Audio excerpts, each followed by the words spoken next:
Hello, my name is Makani Kikahuna, and welcome to the show. Who's the podcast host that you love the most? Coming to you live from coast to coast. Call me Thunderlip, Spaceman, or G. It's just me, being native as I can be.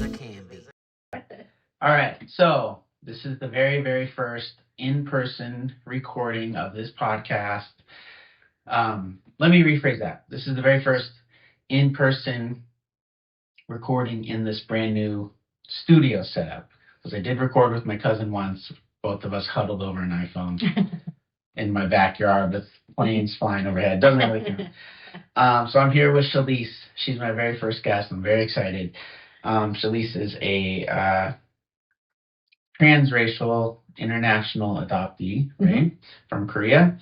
I remember one time being on a panel, or maybe we were doing a pre-panel for Adoption Mosaic, and I think you were talking, kind of maybe sharing your story, and I jumped in and was like, well, you know, I was in the army in South Korea, and it was like, I was like, huh, okay, well, I guess they didn't need to throw in that detail, but I was trying to be, relatable. Yeah. But so, anyways, yeah, thanks for coming out to my house, and yeah. Thanks for having me. I'm really excited. Yeah, good. All right, so why don't you just start by just telling us about yourself? I mean, what you do, your home life, kids, what have you, whatever you're comfortable sharing, just so we get a little bit of an overview, and then we'll dive right in. Sure. My name is Shelise Gieseke. I am a transnational South Korean interracial adoptee. I was adopted as an infant through an adoption agency,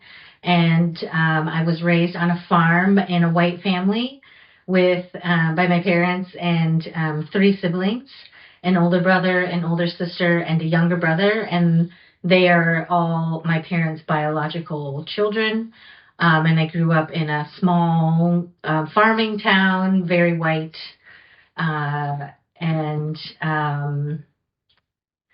Then I currently live in Portland, Oregon, with my husband, who is also white, and we have 2 kids biological to us.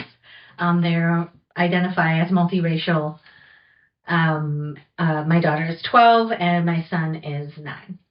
So you had 3 biological siblings? Yes, biological to my parents. I'm the only adopted person. Right. And I grew up in a really large extended family, and that I'm aware of, I'm the only adopted person. What did they tell you about your adoption? The story, how I understand it, like from my parents, as far as like what motivated them to adopt, was very sort of this Christian-based idea of like kind of Good Samaritan, like helping the widows and orphans idea. And I guess it was my dad's idea. My dad was in the Navy, and he did a lot of traveling, and I think maybe he got the idea while he was traveling, and just really what I remember them telling me a lot is they just thought it was adopting a child was something good they could do to help people, like help, my birth mom and help me, but so from a very like generous, like Good Samaritan. Or to seem like their heart was in the right place. Yeah, absolutely. And so what order are you in the siblings? So I'm 3 out of 4. 3 out of 4. My older brother and sister, there's 2 years between them. Then there's 5 years between my sister and I, and my younger brother is 2 years younger than I am. So we're kind of like in 2 sets. Okay. Yeah. Okay, so that's what kind of representation, Korean or Asian, do you remember seeing as a kid? And how did that sort of shape how you behaved as a kid, or did it? I think, like, in my everyday life, very little representation. Like, all the people that I went to school with, especially in elementary school, they were all white. Until I was maybe in like 4th and 5th grade. There was a like migrant worker family, Latino, and their kids came to our school. But other than that, they were the only non-white people I knew growing up. And maybe like at a church, there was a few. There was like another family who was of Asian descent. But they were doctors, and my parents are farmers, and so it's like there wasn't a lot of like mixing Right. with them. But like I watched normal network TV, so like the white family sitcoms. I loved wrestling when I was a kid growing up. And yeah, so for my day to day, not a lot. I read a lot. But I read kind of your white standards sort of stuff. And then if I was really interested in trying to know something about Korea, like, maybe, I would get some books from the library or something like that. But, not a lot of, turning on the TV or opening up a magazine and seeing people that look like you. Yeah. She brings up the wrestling thing in case you've not listened to me or seen my Instagrams or whatnot. Wrestling is a big part of how I grew up, and also now how my 6, soon-to-be 7-year-old son, Che, is growing up. All he wants to do is wrestle. And I've got bruises and bloody noses to show that. So where did you say you grew up again? I grew up in a town called Newell, Minnesota. So population approximately 13,000 people. Okay. Okay, so probably going to jump ahead a little bit. So at some point, you decided that you wanted to try and locate some birth family in Korea. How old were you when you even started thinking of that as an idea, something you could do? I think I'm not sure when I first thought of it. Maybe even when I was a kid. I do remember having like moments where, I was mad at my mom and thinking like, oh, if I was in Korea with my Korean mom, she wouldn't make me do this. I wouldn't have to clean my room or whatever. Right. But I don't really think I thought about it consciously until I was in my mid to late 20s. Okay. And I think, going back a little bit to the representation thing, I think a lot of it, because of my experience as adopted person, like I was really trying to fit in as best I could, just being so physically different and just, obvious. Could feel really challenging. And so like the more interests and, values of the culture that I could express and reflect was important to me. And so I was, I think kind of holding this dual idea of like, this is something about myself I would really like to know and connect with, and like this is what I really need to be doing to stay connected and relevant like in my everyday life. And so like the connecting with Korean culture kind of took a back seat while I was just trying to be like a farm kid from Minnesota. Yeah. And and I think, for example, I went when I was in, I think, like the summer after 4th grade, I went to a Korean culture camp because actually Minnesota has a really large number of Korean adopted people. So there were more opportunities for like culture camps and stuff like that. But they were more in the like Minneapolis, St. Paul area, and I was like living out in rural Minnesota. So I did go to one like Korean culture camp, which I really liked, and I had fun. And then the next year, instead of going back to that, I went to a summer camp for like farm kids. And I ended up going to that camp until I was graduated from high school. But I think it's just a good reflection of like that camp that just really reflected the experience I was having, like living in my family. And it felt like more safe and familiar.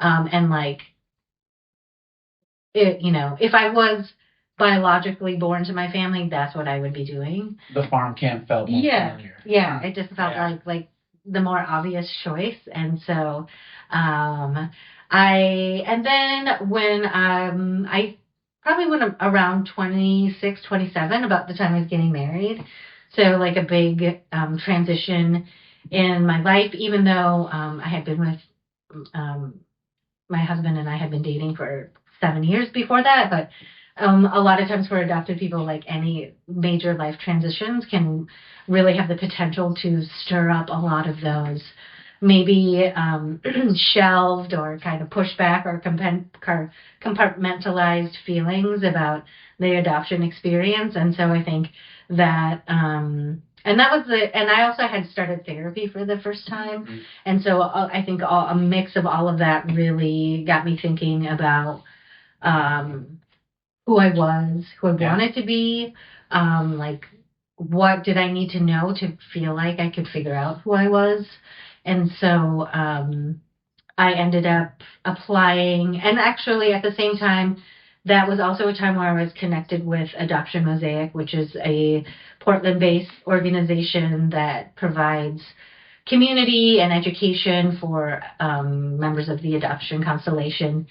And that really like had me thinking more about like my adopted person identity and experience, and then also living in Portland and previously coming from Minneapolis, and just living in a more diverse environment, like got me thinking about like what's my place here. Like I can't really, I don't have to like act white or be white, and I'm not really sure what I'm supposed to do if I'm not doing that.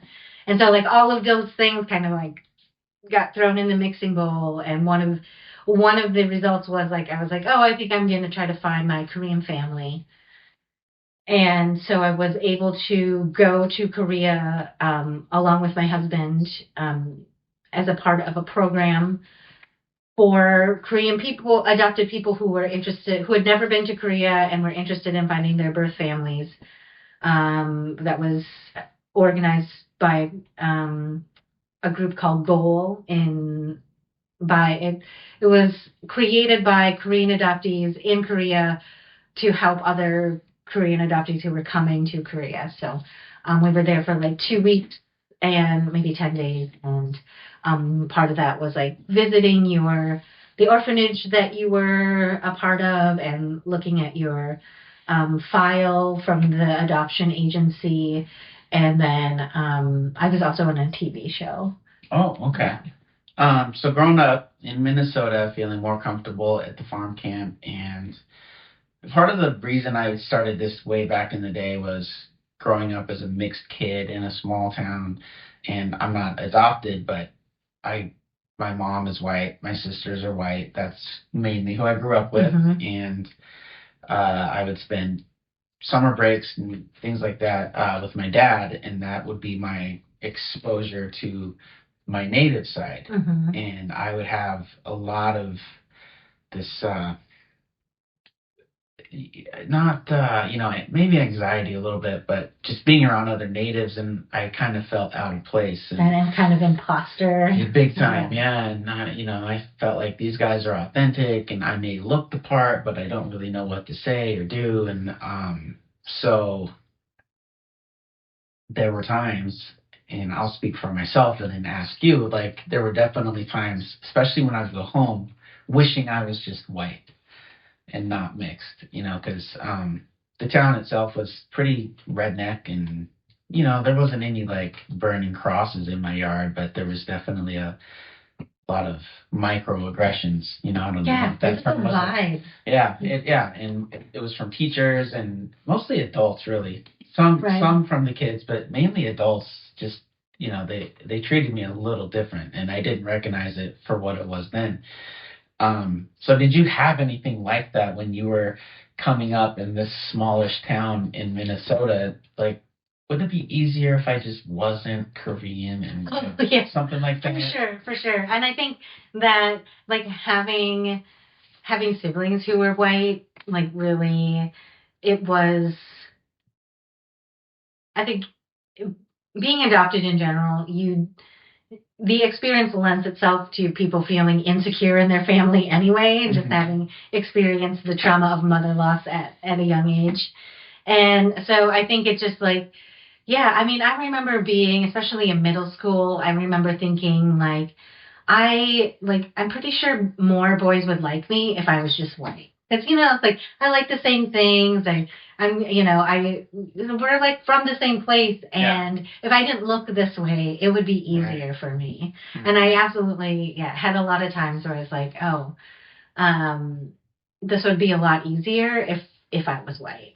And by the way, probably would be. Yeah. Oh, yeah, for sure. Because I also, one of, kind of a milestone for many teenage girls in my hometown was to, run for the town, the Miss New Ulm pageant or whatever. And I did it because it was, that's what girls your age did. Yeah. But also just knowing, there's just no way I'm going to win. Right. This town is, hailed for its, German heritage. And, I'm like, there's just no way they're going to pick me. Yeah. Right. Okay. Yeah. So I was just wondering how you felt about that. And, and I love my mom to death, and she did her best. There was never she wanted me to be proud of my Native heritage, but she does not know how to instill that in me. And, even though her and my dad had their stuff, she never kept me from him to keep me from knowing that side of the family or learning about it. And so, that was wild though. And a lot of stuff, just looking back, I didn't see a lot of it for what it was then, but looking back, oh boy, that was. I think one of the downsides of being raised by white people is that if they are people who aren't critical thinkers about, the systems and institutions that make up the world around us, that they can't alert us or educate us about those things that could be potentially harmful to us. Yeah. And one thing my mom actually said, and my sister said this too, after they went back and listened to my first kind of round of these was, I never even thought of that. I never even thought about what that was like for you in that town. I was like, yeah, dude, it's real stuff, but I don't also blame them for not. How are they, how would they know? Yeah. Right. So. Yeah. Okay. So, I just wanted to circle back to that because I'm sure we had similar experiences there. Okay. So you went to find your birth family. What other kind of expectations did you have when you traveled to South Korea? I had a lot of anxiety building up to that trip. I was really nervous. A lot of fear of being called out as an imposter or somebody who doesn't belong. And I didn't speak the language at all, very, very little. And at the time, that was before the really big K wave of music and dramas and stuff. And it was just starting to be popular in the U.S.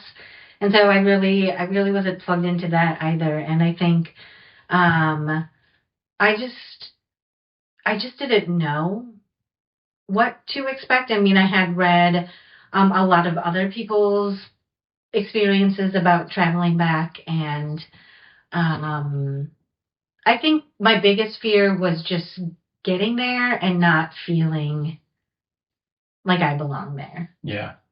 I could be your there. husband was with you? Yes, luckily he was with me. Yeah. Kids were not? But this was pre-kids. Pre-kids, yeah, okay. That's handy. Yeah. And obviously he was supportive in all this. Did he ever have any, are you sure this is what you want to do kind of thing? Or was he, this is what you want to do, you want to find him, let's go find him? Yeah, he was very supportive. And he's been a really strong ally and just really open and understanding. And I think sometimes caring more about some of these issues than I had the capacity for at times. So really good at carrying some of that. But yeah, he was really excited to be a part of it. And I'm just really grateful that he could be a part of it, because I don't think there was any way I was going to go and come back and be able to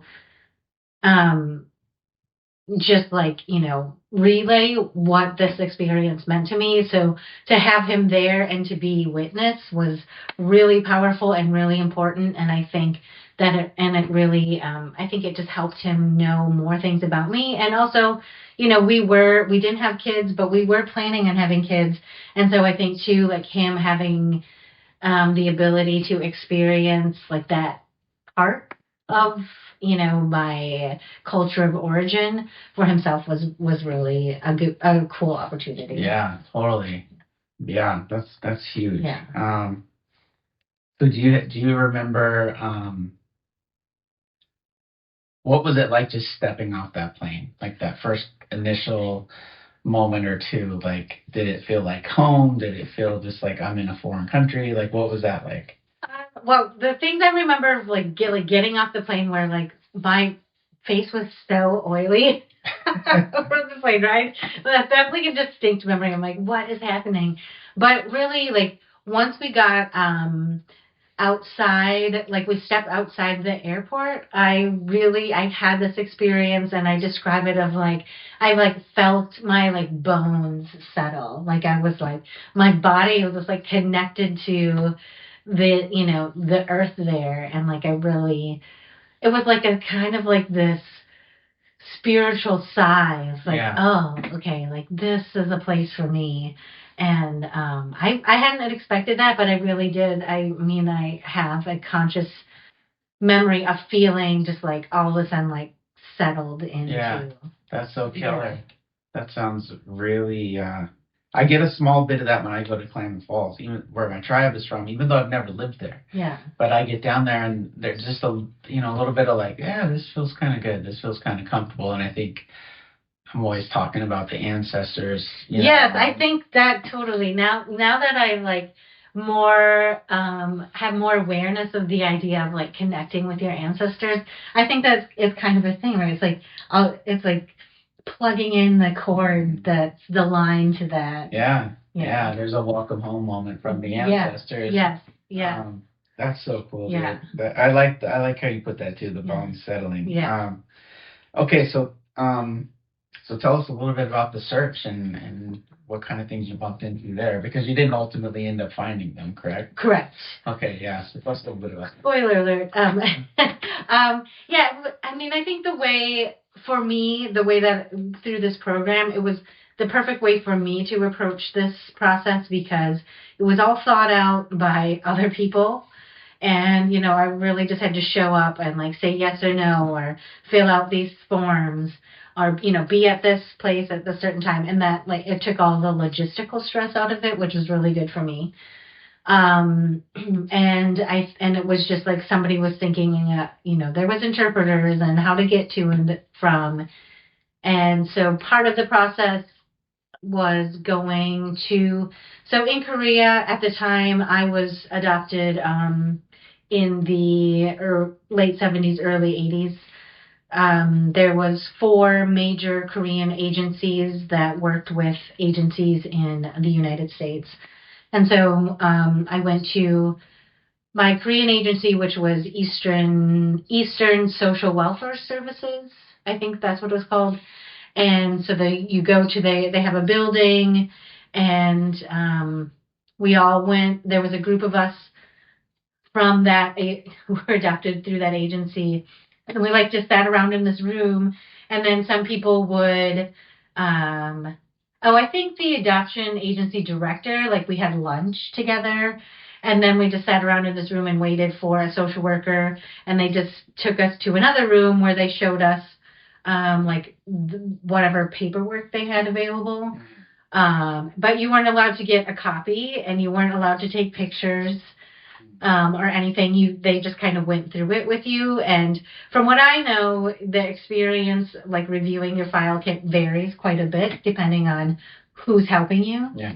And so I had the person who was helping us. She seemed newer and younger, and she was very kind and it seemed like pretty forthright about answering any questions that we had. And so one of the things that I had discovered, so like in the American paperwork that my parents have and that I now have, it said that my Korean mother came to the hospital to give birth, and she didn't say who my father was, and she just requested that I be put up for adoption. Yeah. And then she left. And then when I was going through the file, they had what I understand to be the original intake file from the hospital. And so and it also said that she wasn't married and was 23 years old. And then that original intake form said that she was 33 years old. I don't think it said if she was married or not, but it did list my Korean father's name and his age, and he was like 35. And it kind of took me by surprise because, my American paperwork says he's unknown. And so in my mind, I just assumed I would just never know who he was. Yeah. And so I was like, oh, okay. So all of a sudden, to me, that changed it just changed the potential narrative so much, because there's a big difference between being 23 and single and 33. Right. You're just in a different stage of life usually. Right. And and then also having the name of my Korean father too. That was that really surprised me. Do you think that was clerical, or was there something? And you'd never seen this paperwork before, right? Right. I have theories about it. I mean, I think, and you'll find this among Chinese adoptees as well, is that there's kind of this canned story that many families have gotten. One, because I think it makes the paperwork faster, and no one knows if you're being dishonest, and it's just a story that's really easy to sell. Yeah. And so I think that, it's single unwed mother, check. Right. And so, and I think too, right, the less information you have, and especially the less accurate information you have, the more likely it is you're never going to locate, or maybe you'll be less likely and compelled to come back and try to find people. Yeah. And if you're a nice couple in Minnesota and you see a single mom who's in her early 20s, then totally feeds into that narrative, really we're helping everyone's winning in this situation. So I don't know if this is related, but I mean, you would probably be able to say, I don't know. So my favorite wrestler is Ric Flair. Ric Flair was adopted. Yeah. And from Minnesota. And that's why I brought this up. Is there something happening in Minnesota with adoption that is, a little shady? His whole adoption, as he tells it, was 100% shady. Especially at the time that he was adopted. Right. Yeah, which would have been early or late 40s, I think. Yeah. But so I mean, that's a big jump. The history of adoption in the United States is it starts pretty nefariously, especially private closed adoptions. There's this woman called Georgia Tan. She was a social worker in the South, and she is the one who essentially set up this sort of rich families buy babies. She sources babies from poor single women or poor women, and she sells them to financially resourced couples who want children. And there's a lot of true crime podcasts about her, because she was a very shady woman. Yeah. So and also just the history of orphan trains in the United States. But in Minnesota, I think much like it is here in Oregon, there was some really large adoption agencies that were running in Minnesota. One was called Lutheran Social Services, and the other was called Children's Home Society. And they were just really large organizations that were based in Minnesota, and they generated a lot of international and domestic adoption. But also too, I think just part of it in Minnesota is the history of removal and how often and easily that happened. And then, at the time of Ric Flair, when he was born, there's a whole era called the baby scoop era, and for domestic women who were, lied to, told their babies died, or they were sent away to have babies. There's a great book and documentary called The Girls Who Went Away about those kind of unwed mothers' homes. And but Minnesota, because of these large agencies that were working there, has a very long and storied and very large amount of domestic and international adoptees. My oldest brother, my mom relinquished him, and she spent some time right here in Portland in a home for unwed mothers. Okay. And the way she described it, man, it does not sounds rough. I mean, I had her. This was one of the cool things about the first round. I had her on as a guest, and I learned more about her in that hour than I did in 38 time years together. Whatever. Yeah. She told me that she was in this home and he was born, but then she spent like a week or 10 days or something with him, and really? was like, and then one day she took a nap or whatever and woke up and she was. Oh no! And I had no idea about any of that. Wow. So Bill, my older brother Bill, and I've met him a couple times, but so I was just like, even the name, just the home for unwed mothers, just sounds so harsh and cold and yeah. But anyway, yeah. So you're sitting in there with the social workers and the paperwork. What are the next steps after that? After that, I decided to participate. And one of the things that the agencies do is if they do have any information for your parents listed in the file, they'll send a telegram to the last known address. But I don't think anyone responded to the telegrams that were sent out. And then one of the things that was very memorable when we were at the agency, there was a man who was participating in the program, and his wife was also a Korean adoptee, and she was just along. She came along to go to Korea, but she wasn't interested in finding her family. But they were like, well, since, we might as well just look into it. And they found her family. Wow.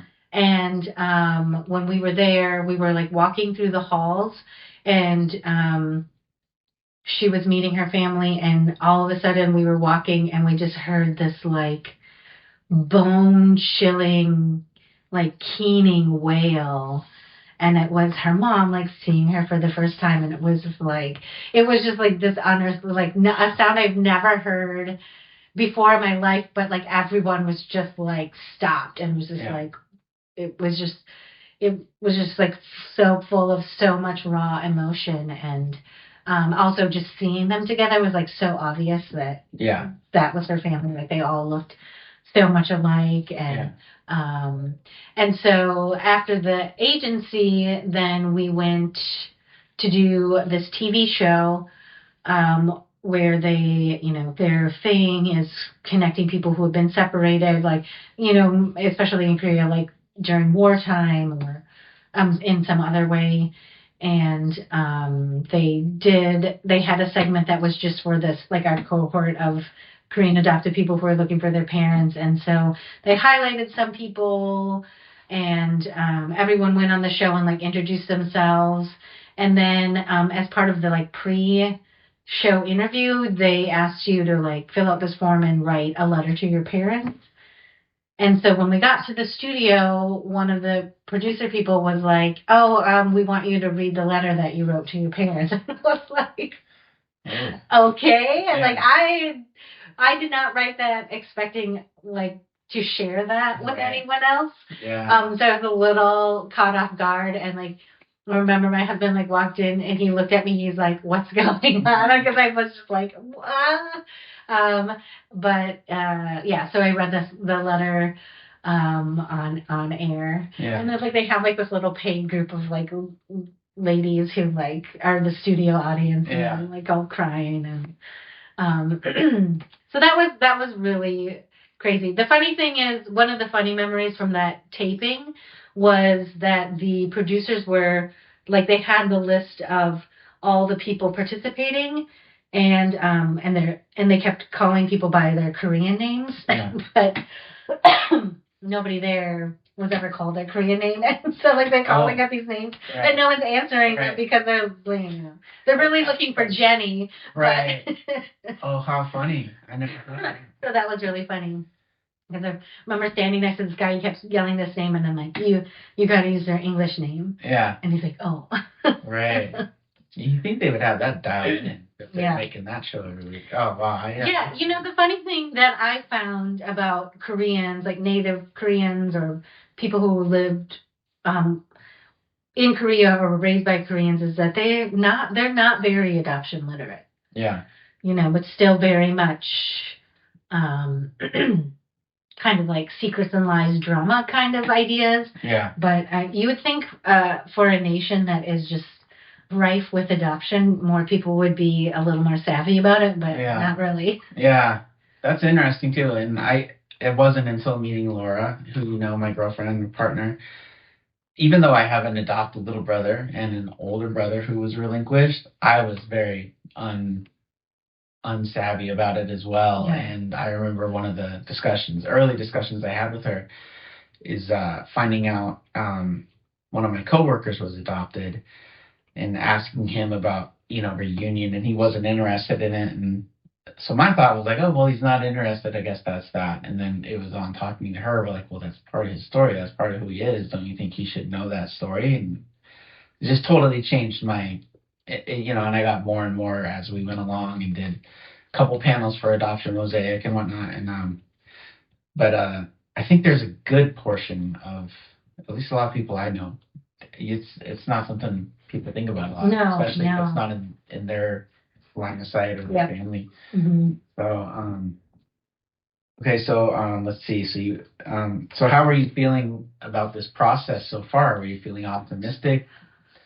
I felt hopeful, but also because at the time I was working for Adoption Mosaic and really just learning more about kind of the institution, like the adoption industrial complex, as they say, and just knowing more about like how the statistics and how likely it is to find your birth family. Even though I feel like anecdotally, it feels like a lot of people are in reunion, like for Korean adopted people being in reunion, it's only like, it's less than 10% of people who have searched and found members of their family. So I think I was hopeful, but also was trying to stay realistic and just knowing like statistically, it's not really, it's probably not feasible. And I think one of the hardest parts being there was going to the adoption agency facility, and they had babies there, and it's like they're in this nursery, and there's a window and you can view them, and I think that was really hard because it was just so sad. And on one hand, it was really helpful because I really think it like helped me put my own like story into context. Like, oh, that's me. That like that's my beginning. Especially since I didn't know very much about who I was until I got to my American family, and so being able to see in like a glimpse into those 7 to 8 months that I was in Korea, like what that might have looked like, was really helpful. And it was just really sad, just knowing like here are this room full of babies who are embarking on such a challenging and sad journey. Yeah, one that you've been through, and so you kind of know what's ahead for them. Totally. Mm-hmm. Do you think? I mean, I don't know. There's probably no way you would know this. Do you think the 90% or so don't want to be found?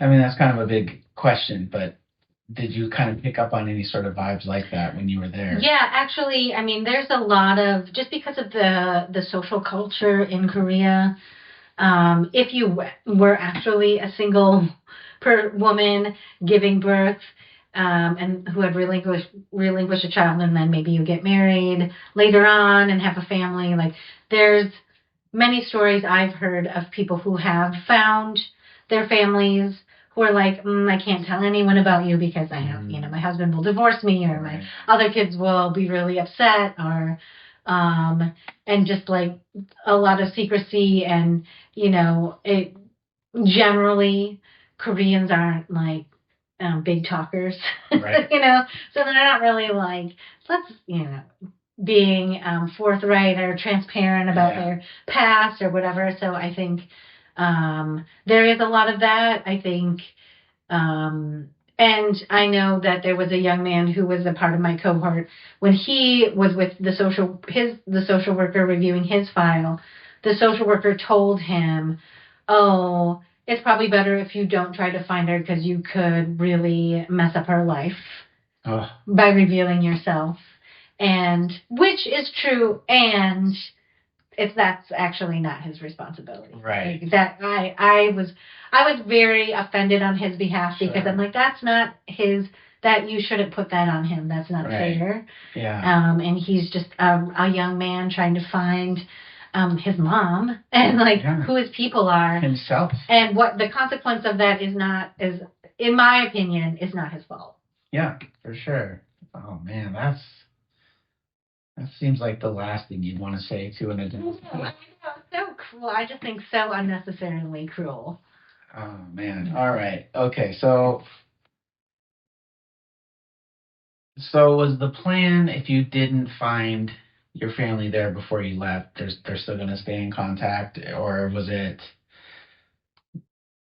How do I want to put that? I mean, when did you start to get the feeling like this isn't going to happen? And yeah, I think by the end of the trip, they hadn't heard from any like the telegram things, and and there had been, I think, at least one other person who ended up finding their mom because of the process. And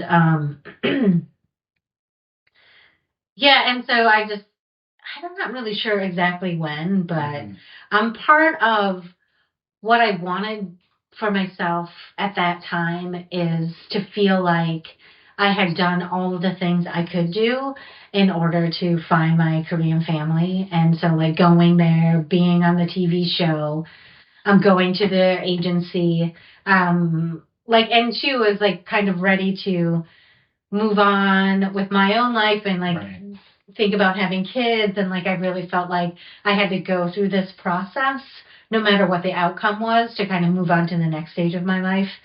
But I don't know that I really, I'm not really sure. I don't think I really sat down and consciously thought, like, now that this seems like this is the result, how do I feel about that? Yeah. Okay.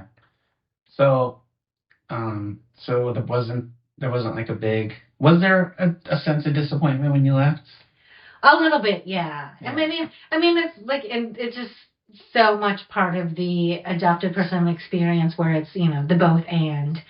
Like, it was really magical and wonderful to witness people be reunited with their families. Yeah.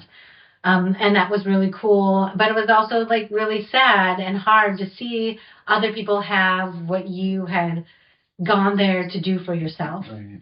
And so, like, having both of those experiences, feelings about the experience at the same time, I think was challenging. And it was just, and I think after that, like, now in retrospect, I mean, I went to Korea in 2011, so it's been a while. And yeah, like, I can see now, like, when I got back, I was pretty sad. Yeah. Yeah. Yeah. And what did you do with that grief? How did you? Well, I'm an avoider. Yeah. So I probably watched a lot of TV and read a bunch of books, and like, didn't talk about it. Yeah, me too. So what do you think? What do you think changed about you after that experience?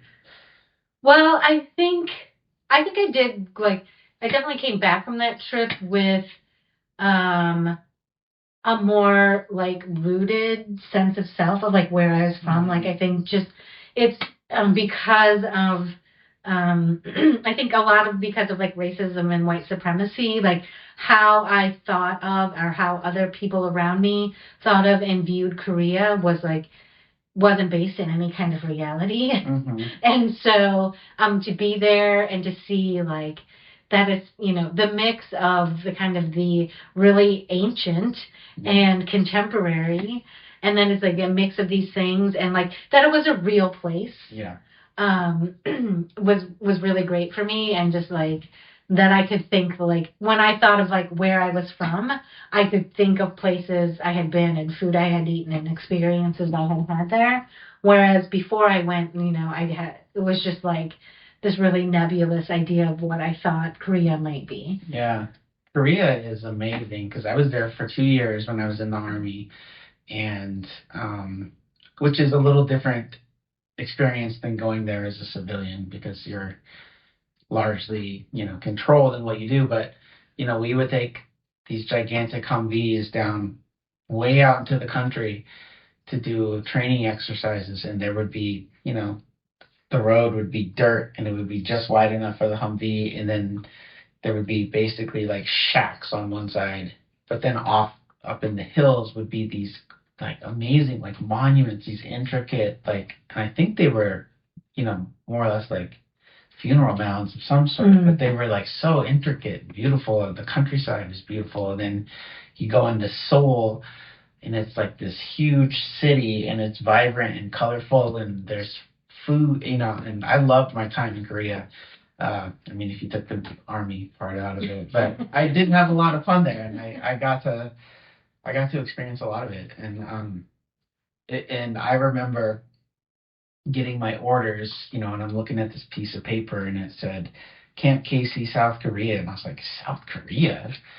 What the hell is that all about? And the sergeant was like, yeah, we got bases over there, and I'm like, well, didn't the Korean War end like 50 years ago? What's the point of all this?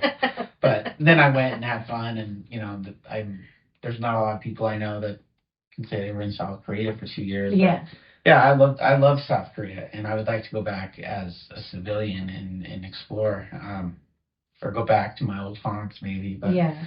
Where are we at on that? 47 minutes. Okay. So now that you're back, and I feel like we are like skipping past so much because we're talking about, would you say 2 weeks you were there? Yeah, 10 days to 2 weeks. Yeah, so we're brushing past a lot of stuff. Yeah. But we could certainly go for a long time. But so when you get back, and you're kind of having this grief about it, and then did it feel like there was just unanswered questions, or did it feel like some of your questions were answered, or like... a little bit of both, I think. And again, I think for me it was like that I went through this process and like pursued all the avenues I could pursue at the time that were available to me was really important. And so in this one way, it felt a little bit like, I don't want to say closure because there's nothing has ever really tied up and closed with that stuff. Yeah. But it's just kind of like, oh, well, it's more like a box that got checked, like, oh, search for family, check. Right. Yeah. And so, and actually, over time, especially now, I feel like, and in being able to witness other people, my friends, and like in my adopted person community, navigate reunion. There are definitely times where I'm like, oh, you know what? It's not a bad thing that I'm not having to try to figure out how to have an international relationship with people I don't speak the language. We're culturally very different. And so sometimes I think I've had enough time now and I have enough perspective that I can see some of the, the silver lining or some of the positives about not having that complexity in my life. Yeah. And yet it's still something I yearn for. And especially now that I have kids, and this idea of like, trying to pass along or instill a sense of pride or continue traditions of the culture. I find myself wishing for that known connection more. Right. Yeah. Right. Yeah. That's kind of because you don't have a lot to give them on that. Yeah, it's very weird. It's a very weird experience. Yeah, and they're growing and they're coming up mixed now too. Yeah. Are your adoptive parents still alive? They are. Yeah, they both live in Minnesota. What did they think about your decision to go and find your birth parents? I think on the surface they were both. My parents were very supportive. My siblings were pretty supportive. But I also I come from a family and in just like that Midwestern culture where talking about your actual feelings it's not a thing people do very often. Yeah. And so like kind of hearing about it roundabout, I think that I think my parents had some insecurities about it, and many people, I think it's unavoidable if you're talking about and living out adoption sort of like in the way that we were, like kind of like pretending that I was born to them and just like raising me like I was born to them. So you miss this big piece of, this kid and who they are and how they got there. And when they're bringing that part up, then they don't really have any way to talk about it or understand like, where those feelings might be coming from or stuff like that. And so I do remember having a conversation with my mom who said, like, my sister was really feeling insecure about my search because my sister was afraid I would find another sister and like her better. And so, but that wasn't anything my family was bringing to me. It was just things I was hearing about it. But for the most part, I think they were, and my parents have always been, have always stated that they would support me if I wanted to find my Korean family. And I know my mom, especially when I was younger, was really interested in meeting my Korean mom. So,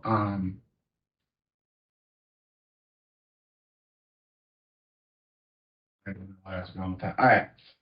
I kind of lost my train of thought there. Well, I think what I was just going to say is, we talked about them. They had good intentions and they thought they were helping out this poor, little Korean baby but they also, I don't think, well, you would probably be able to speak to this. You being in touch with your Korean heritage was probably not at the front of their minds when they decided to make this adoption. Right. Yeah. This adoption, and you did go to the camp later on, but I just can't imagine that the cultural aspect was high on the priority. That they just wanted to raise a healthy kid and get him out of a bad situation. Mm-hmm. So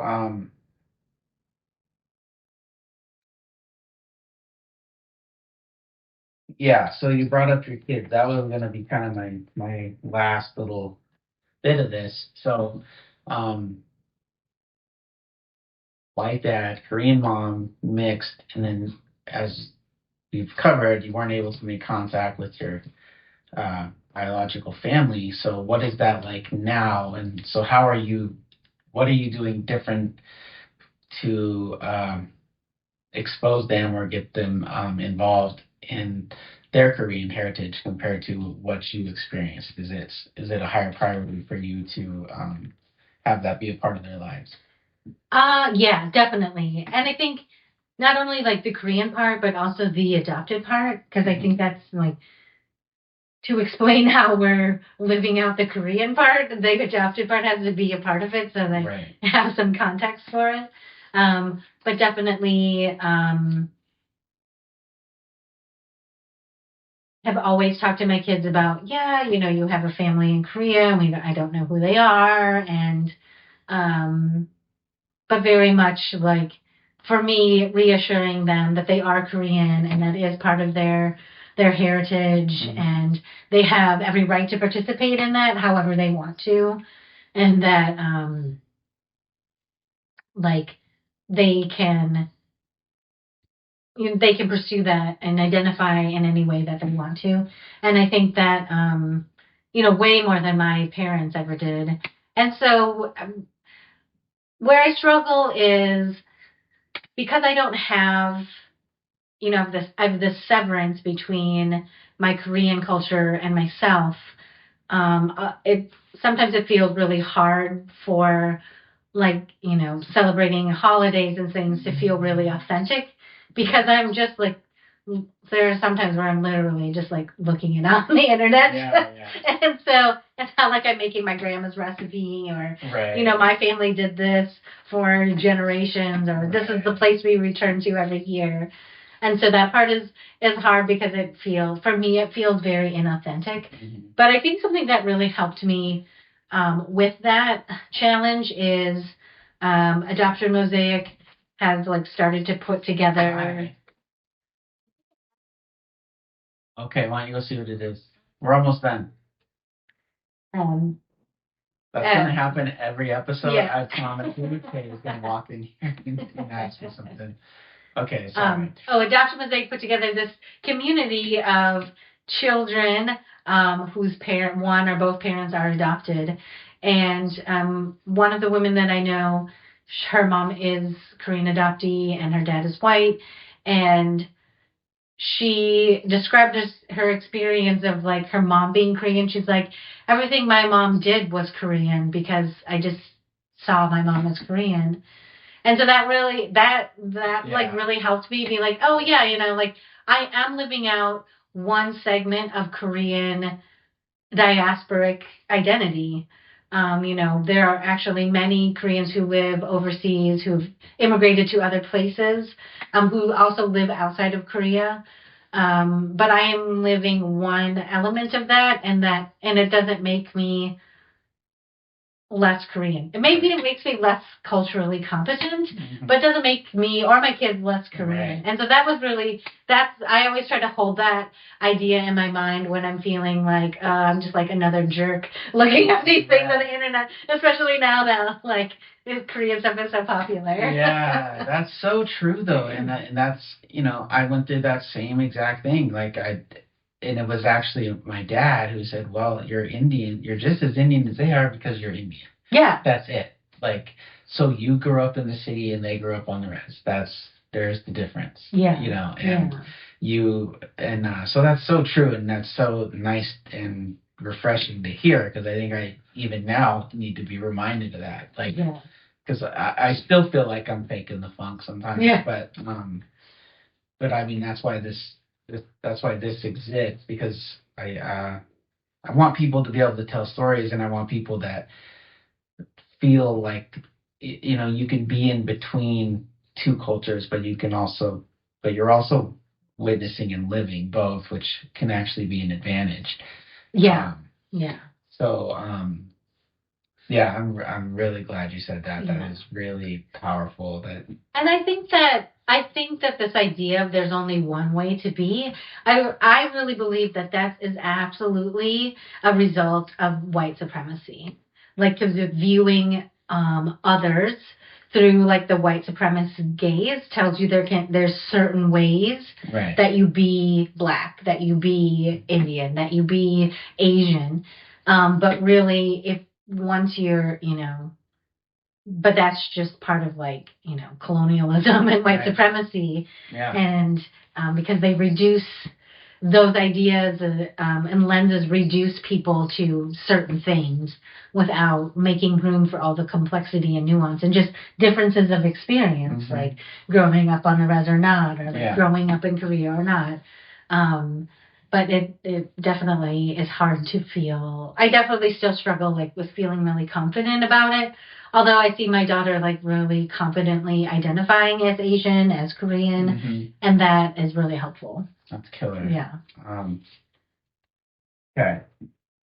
So,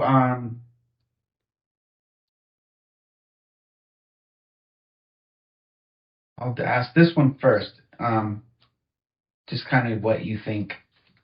What do you think about international and transracial adoption? Are you pro? Are you anti? Somewhere in between? And yeah, just what are your thoughts on it? I would say my stance would be, especially for internet. Well, for I think for both. Like I think they do exist. So, and I don't think either one of them are not going to exist. I think they're definitely changing a lot, especially international adoption. The number of international adoptions has gone down so much over time. But I think that they are flawed systems that cannot be reformed. And so if they were to occur, it would have to be something radically different than what's going on now, or that the systems or institutions that we're supporting and developing are ones in which family separation doesn't happen, or it's working to prevent family separation. So adoption as we know it wouldn't look the same way. And I think if if I had my druthers, it just wouldn't exist at all because families would stay together. Right. Somehow, or you'd stay in your community of origin, or there's just something that doesn't take you from one group of people and put you with strangers from another group of people. Because I think that in my experience, personally, but also through my professional work and hearing the stories of so many international and interracial adoptees, is that it doesn't work very well. It's just not. It's not a well thought out system, and it certainly isn't thought out. It isn't a system that is designed for the lifelong duration of an adopted person. Right. It's definitely designed for placement, going from one family to another. But after that, it's not designed for very much success after that. Right. And so I just think that there are probably better things and programs or ideas that we could put our time and money into that focus on keeping people together rather than encouraging stranger adoption. Yeah. My mom didn't come right out and say it when she was on, because I did ask her if she would do anything different, and she just said, more or less that now there's more programs available and there's more classes and there's more things you could do. And I do think she was saying she probably wouldn't have done it. Yeah, I mean, I think if and from women who have stories I've heard of their relinquishment is that a lot of times it's really just about resources. I think what happens is like the adoption industrial complex makes relinquishment about wanting or not wanting, but it's really about having or not having. If you're a single young woman and your family doesn't support you through this pregnancy, then it's about like childcare and supplies and emotional support. But it's not about not wanting or wanting someone, but then somehow in the process of adoption, it gets warped into whether she wanted you or not. And that really wasn't the question. It's about what resources did she have to make her feel like she could do that. Right. Totally, yeah. She was 18 and a waitress, and I think what also makes the story extra sticky is my older brother Bill and my next oldest sister Jennifer have the same father. So from Bill's perspective, he was like, "Well, wait a minute, she's good and I'm not." Yeah, and my mom has explained to him however many times, like, that's not the case. It's this and that. But I don't know how you're gonna change someone's mind about that without significant work. And I would say, because it's not a mind thing, it's this deep emotional seed that gets planted. Right. And it's so hard to shake. I mean, I would say, like, my number one challenge as an adopted person now is how to unchain myself from this idea, or untangle myself from the plant of that seed of that I wasn't wanted. Mm-hmm. Because it's like such a deep emotional wound that words, I think words just, it helps, but it's just something it's something I don't think you ever really recover from. Yeah. I don't know how you could. All right. I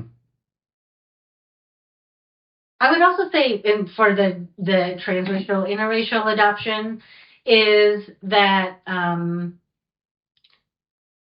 yes, I believe people's intentions are good. Yes, I believe people are willing to put in resources and time to learn about race and racism.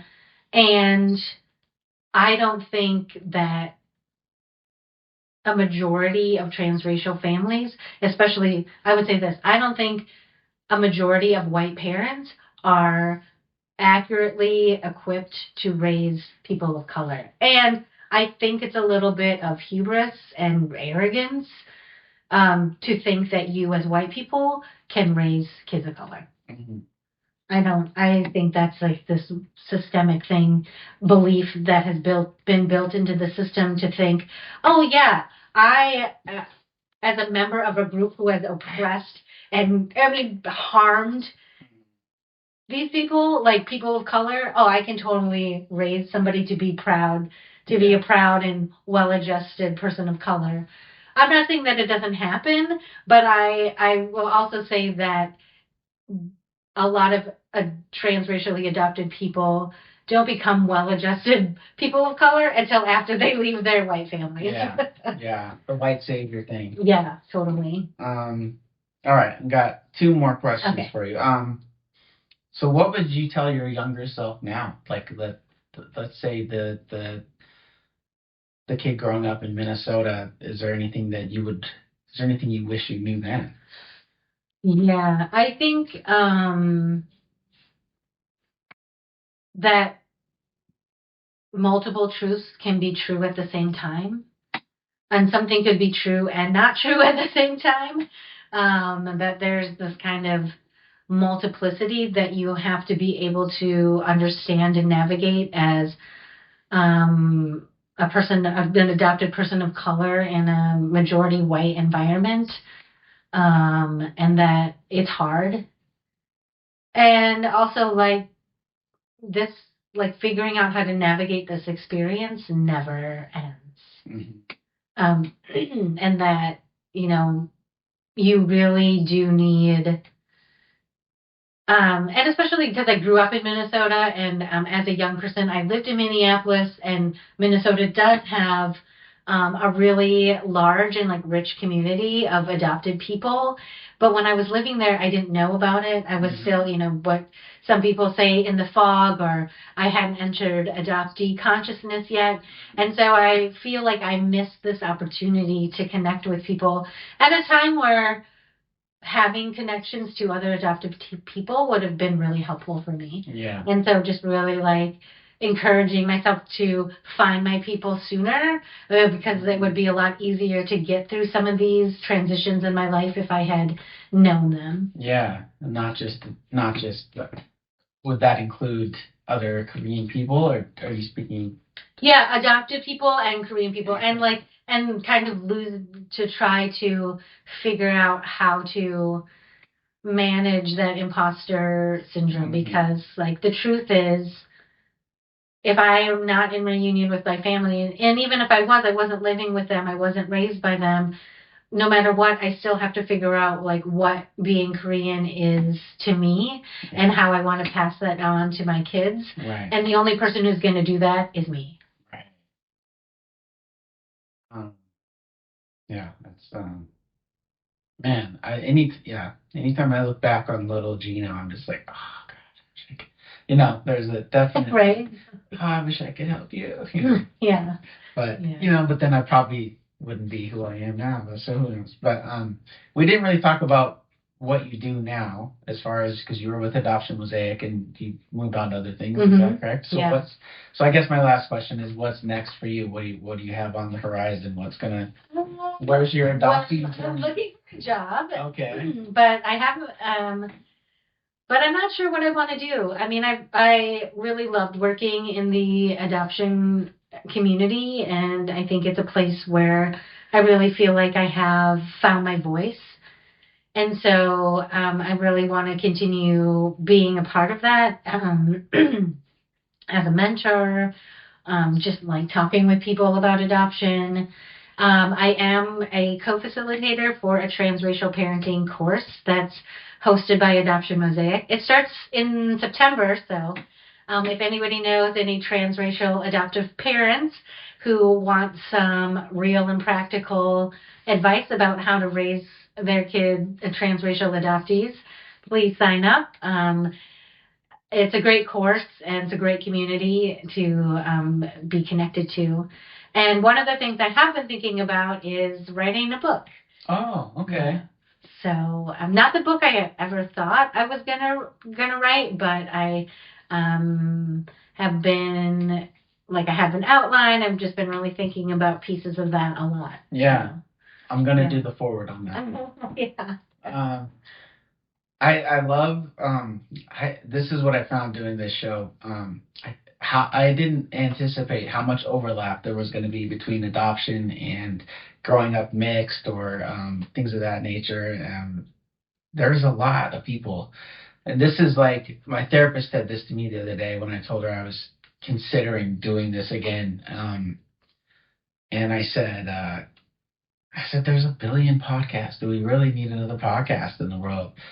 And she said, yeah, there's probably a billion podcasts, but there's only one you. Yeah. And if you had the success with it before, you're saying something that people want or need to hear, whatever that is. And that was enough to kind of keep me going, to keep going with the idea of starting it over.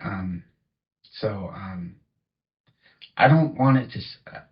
I don't want to assign any kind of importance to it, but it does. It's important to me because it makes me feel good, and I hope people listen to it and get something out of it. Yeah. And I don't always want them to be heavy, but I think everybody has a story, and they may never have been asked about it. Right. And I think too, it's like the experience of being adopted and being mixed, I think is those are connections that I think some people just need to be, it's helpful to be aware of those and just have that understanding. And I don't know, it's fun just to see the overlap because I think there's a lot of overlap, especially as a person raised by white people, what is the result of that? Yeah. All right, man. This was really good. Yeah, well, thank you so much for having me. I'm not even sure. We may have been in the same space once or twice, maybe at Oxford. So this is really the first time me and her have ever sat and talked.